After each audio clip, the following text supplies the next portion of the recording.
Okay, so here's the new BMW F900XR, a parallel twin sort of derived from the F850 motor, but this is 895cc, and you'll find that engine in both this XR, which is like a smaller sibling to the S1000XR, but they've also done a F900R to replace the F800R as well. So it makes 103 horsepower at 8,500 revs and 92 Newton meters of peak torque at 6,500. So that's quite an increase on the F800R. That was 89 horsepower. So there's a good, 14 more there. Probably down to the fact that this motor revs a little bit higher. So peak power and peak torque are both about 500 revs higher than the old F800 motor. There's a new steel frame there. 320mm discs with Brembos.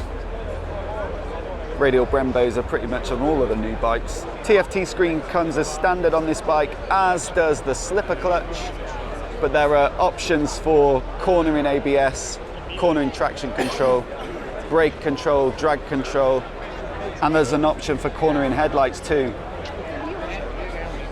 This XR looks particularly nice in red. It's obviously a bit taller than the R, so this is an 825mm seat height, and also it's 219 kilograms in total, this bike. It's got a 15.5 litre tank, so that should be good for over 200 miles according to BMW, and the max total weight that this bike can take is 438 kilos, so decent for touring if you're two up and you've got luggage. And then here we have the R model.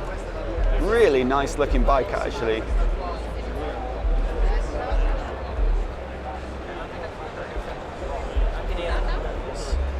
So the seat is 10mm lower, and the overall bike is 8 kilograms lighter. Part of that is probably down to the fact that the tank's smaller, 13 litres.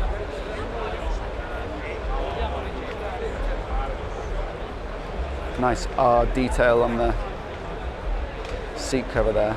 But yeah, that's the new BMW F900. So let me know what you think of them in the comments. I think the R is my favourite of these two.